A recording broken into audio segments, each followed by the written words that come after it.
I will give you grace and assume that I don't think, in fact, that you are a person, but I think I will answer this for those who do believe what the right-wing press throws at them. Paedophilia is taken extremely seriously by the police and by the courts.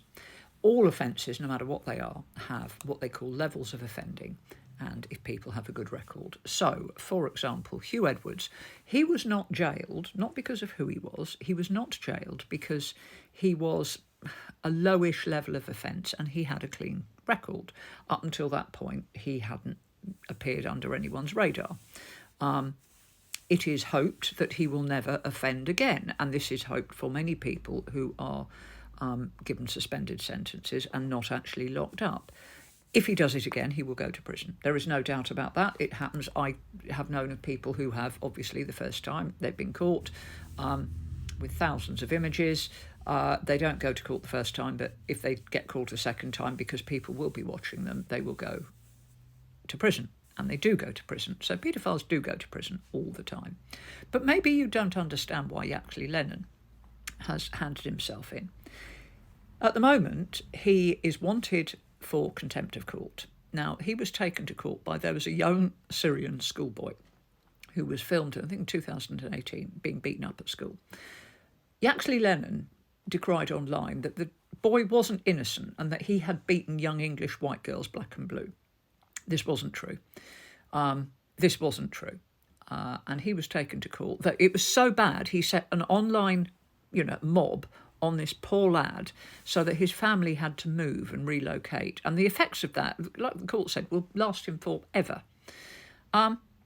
Those were lies. They were not true. And the young man, Jamal Hijazi, took him to court, as was his right. And they examined the evidence and they found that there was nothing to show that what Yaxley Lennon had said was true. And they ordered Yaxley Lennon to pay £100,000. He attacked a child. Okay? And then when he came back over here, and he's fled the country to avoid trying to pay that, to avoid having any consequences for doing that and being found guilty, which is why he's in contempt of court. When he came back into the country, they asked to look at his phone to check that he wasn't going to be involved in any terror-related incidents, because he has a history of doing that. And it is the border police have the right to examine your phone, and he wouldn't give them the password. Why not? If he was an innocent man. But he didn't give them their passport, so they arrested him. Now, he's been bailed on that, but he is still wanted for contempt of court. And you know the other thing that he got into trouble for? He went to prison for interfering with a trial of a grooming gang.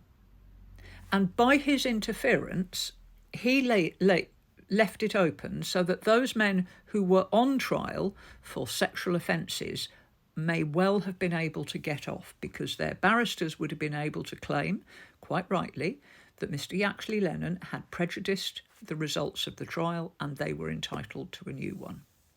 So let's just assume that you don't know that. But now you do. The man is a danger. He attacks children, he attacks women, and his actions can lead to actual paedophiles and sexual offenders getting away with it.